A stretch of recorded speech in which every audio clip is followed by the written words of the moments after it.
മാധവൻ വന്നത് എന്തായാലും നന്നായി. ഇനിയിപ്പോ മോളുടെ കൂടെ പ്രചരണത്തിനൊക്കെ ഇറങ്ങണം. ഞാൻ വന്നത് അച്ഛൻ ഇതുവഴി പോയപ്പോ ഇങ്ങോട്ട് കയറിയെന്നേ ഉള്ളൂ അച്ഛാ. ഇതുവഴി പോകുമ്പോ കയറുന്ന എന്തിനാ?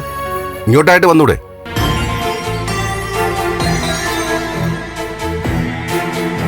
ഞാൻ ഇങ്ങോട്ട് തന്നെ വന്നതാണ് സാർ.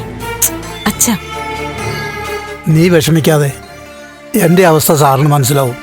എന്താ മാധവ? സാർ, ഈ വീട്ടിൽ നിന്ന് 2 പേരാണ് തെരഞ്ഞെടുപ്പിന് മത്സരിക്കുന്നത്. അതിൻ്റെ ഫലം എങ്ങനെയൊക്കെ ആവുമെന്ന് എനിക്ക് നല്ല പേടിയുണ്ട്. അല്ല, അമ്മ തെരഞ്ഞെടുപ്പിൽ തോറ്റാ ഇവിടെ ദേവിയായിട്ട് വഴക്കുണ്ടാവുന്ന അച്ഛൻ്റെ പേടി. ഞാൻ പറയായിരുന്നു സാർ, പെൺമക്കളുടെ അച്ഛന്മാർക്ക് അവരുടെ കുടുംബജീവിതമായിരിക്കും ഏറ്റവും പ്രധാനം.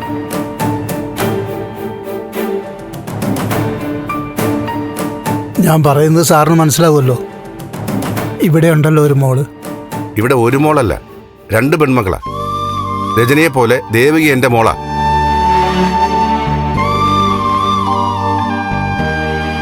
അതുകൊണ്ട് തന്നെ ദേവിക്ക് ഒരു പ്രയാസം ഉണ്ടാവാതെ ഞാൻ നോക്കിക്കൊള്ളാം.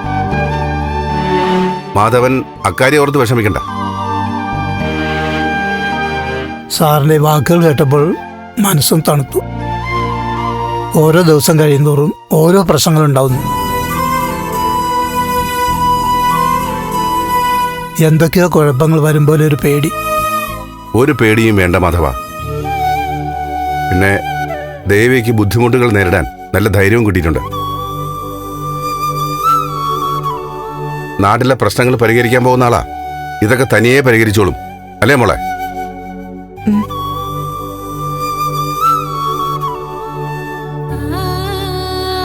എന്നാ പിന്നെ ഞാൻ ഇറങ്ങട്ടെ സാർ. ശരി, ആയിക്കോട്ടെ.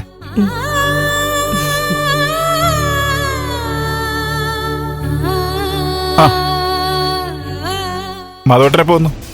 ഞാൻ ഇതപ്പോൾ വന്നേ ഉള്ളൂ. അമ്മയെ കണ്ടിട്ട് പോവാൻ നിൽക്കുമായിരുന്നു. എന്നെ കാണുന്ന എന്തിനാ?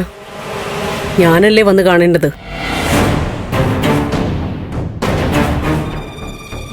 ഞാൻ സ്ഥാനാർത്ഥിയാ. എനിക്കൊരു വോട്ട് തരണം. എന്തായാലും എന്നെ കണ്ടല്ലോ, ഞാനും കണ്ടു. അപ്പൊ ശരി.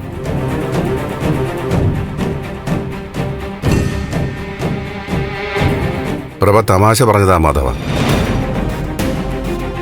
ഞാൻ പറഞ്ഞത് തമാശയാണെന്ന് ദേവികയുടെ അച്ഛന് തോന്നുന്നുണ്ടോ?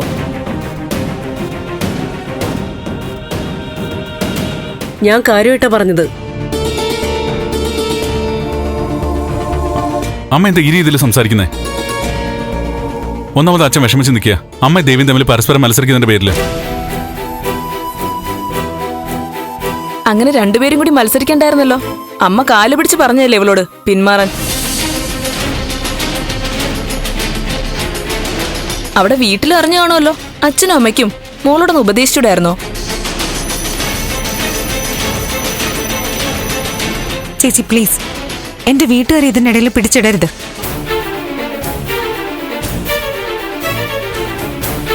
അച്ഛാ, അച്ഛൻ ഇറങ്ങിക്കോ. അതെന്താ അച്ഛനോട് പോവാൻ പറയുന്നേ? ഈ വീട്ടിൽ നിന്ന് അങ്ങനെ ആരെയും ഇറക്കി വിടില്ല.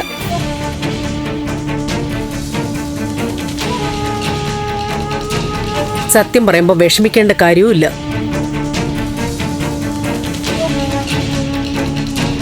രജനി പറഞ്ഞത് സത്യമാ. മത്സരിക്കണ്ടെന്ന് പറഞ്ഞത് അന്ന് അനുസരിച്ചിരുന്നെങ്കിൽ ഇന്നിങ്ങനെ വിഷമിക്കണ്ടായിരുന്നു. പിന്നെ മിസ്റ്റർ മാധവൻ,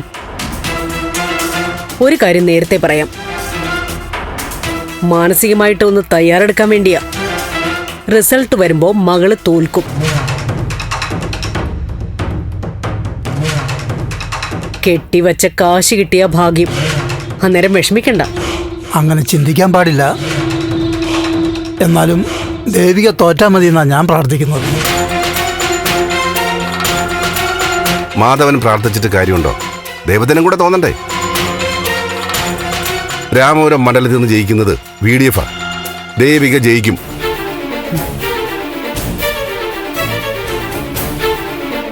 KDF കെട്ടിവെച്ച കാശ് കളയുന്നൊന്നും ഞാൻ പറയുന്നില്ല. ജയിക്കുന്നത് ദേവികയാ. അതുറപ്പാ. ആ ഉറപ്പ് പഴയ കുറുപ്പിന്റെ ഉറപ്പാ. ജയിക്കുന്നത് KDF. അമ്മ ഒന്ന് നിർത്ത്. വീട്ടിൽ ഒരാൾ വന്നിരിക്കുമ്പോ അദ്ദേഹത്തിന് ഉപയോഗിച്ചാണോ തർക്കം? സമാധാനം കിട്ടാൻ വേണ്ടിയിട്ട് അച്ഛൻ ഇങ്ങോട്ട് വന്നേ. അപ്പൊ കൂടുതൽ പേടിപ്പിച്ചു വിടുന്ന പോലെയാ കാണിക്കുന്നേ. ഇവിടെ ആരും ആരെയും പേടിപ്പിച്ചില്ല. കാര്യങ്ങൾ പറഞ്ഞതല്ലേ.